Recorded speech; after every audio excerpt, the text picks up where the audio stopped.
Hadi zilianza kupiga kila sehemu, ikabidi Lama na wenzake wajifiche. Jamani, tukimbilie kwenye bodaboda tuondoke, aliongea Lama.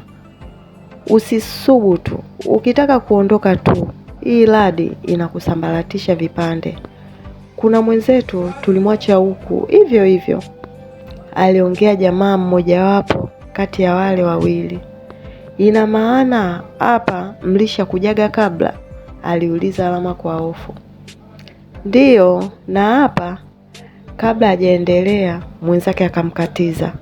We Noeli, acha kuongea naye huyo, unamwamini vipi kumpa siri zetu zote? Kevi, hapa tuko kwenye hatari na tunapambana tutoke, hivyo hamna kitu cha kufichana tena. Wakati wanaendelea na mabishano, mara upepo ukaanza kuvuma. Kwa mbali wakaanza kuona kitu kinajiviringisha, kinakuja kwa kasi walipo kina Lama. Jamani, mbona kama joka kubwa lile linakuja hilo? Alipiga kelele Lama.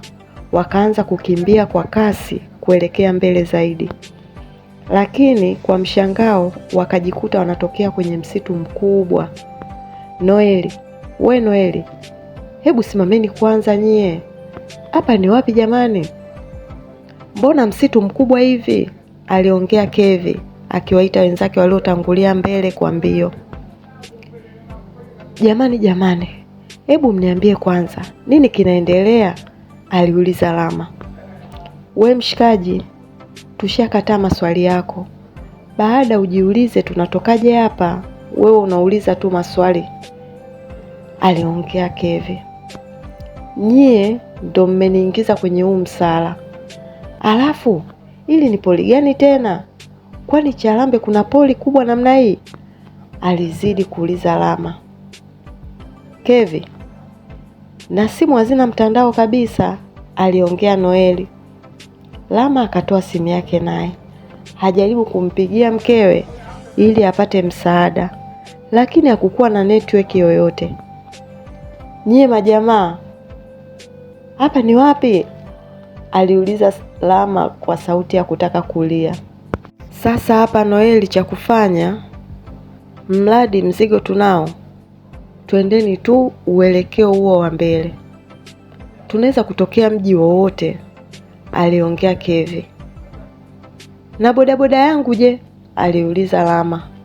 Bro, sikia, bodaboda na uwai unachagua nini? Alafu tukitoka hapa tutakununulia hata bodaboda 5. Tupambane tu tuondoke hapa, aliongea Kevi. Wakati huo radi zilianza kutulia, ila kadri walivyozidi kupiga hatua ndivyo msitu ulivyozidi kutisha. Mara kadhaa walikutana na nge wakali, lakini Lama alikimbia kwa kasi huku akizidi kulalamika. Ila ghafla Noeli, ambaye ndo alikuwa katikati yao, alivutwa na joka kubwa la ajabu ambalo hakuna aliyeliona wakati linakuja. Mama!